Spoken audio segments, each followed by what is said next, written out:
repas de ce midi, ça va être des pois cassés et avec du blanc de poulet et des pommes de terre pour le plat. Voilà. C'est désormais un rituel pour Sylvie. Tous les jours, cette ancienne aide-soignante se fait un repas personnalisé, adapté à ses besoins. C'est ce qu'on appelle la micronutrition. Elle est venue à ce mode d'alimentation il y a 2 ans, après la rémission d'un cancer du sein. C'est un chirurgien esthétique qui l'a sensibilisée. Dans ma tête, c'était voilà, il fallait que je me fasse reconstruire pour que j'aille bien, pour que j'aille mieux. Donc, du coup, voilà, si ça passait par la nutrition, il n'y avait pas de problème, il fallait y aller, quoi. Oubliez le petit déjeuner sucré, mais pour Sylvie, c'est bien plus qu'un simple régime alimentaire. Ça m'a redonné confiance.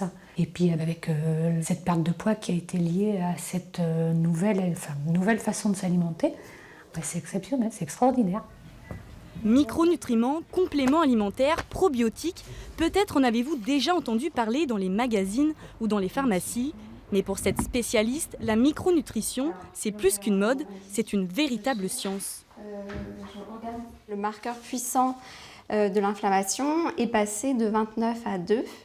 Donc on voit vraiment une quasi-disparition de l'inflammation. C'est une approche de la nutrition médicalisée. Moi je suis là pour accompagner la pathologie, proposer un nouveau mode alimentaire, faire des bilans sanguins, voir où sont les carences micronutritionnelles et adapter une complémentation spécifique, individualisée et dénuée d'effets secondaires bien entendu. Chez les sportifs aussi, on a recours à la micronutrition. Direction Beaublanc, où le kiné du CSP concocte une potion un peu spéciale pour les joueurs. Là, c'est du jus de betterave mélangé avec du jus de cerise. En fait, il a été prouvé qu'ingérer des protéines dans les 30 minutes après l'effort aidait à la reconstruction musculaire. Donc on essaie de mettre ça en place associé à un repas complet 1h30 après le match. En effet, l'alimentation a un impact sur les résultats et sur la santé des sportifs. Ils ont une alimentation très sucrée, les sportifs. Ils mangent beaucoup de sucre lent, donc ils s'abîment leur intestin. Et cette inflammation, cette dégradation de leur muqueuse digestive va, dans un deuxième temps, provoquer à distance des problèmes d'inflammation, c'est-à-dire des tendinites ou des problèmes musculaires.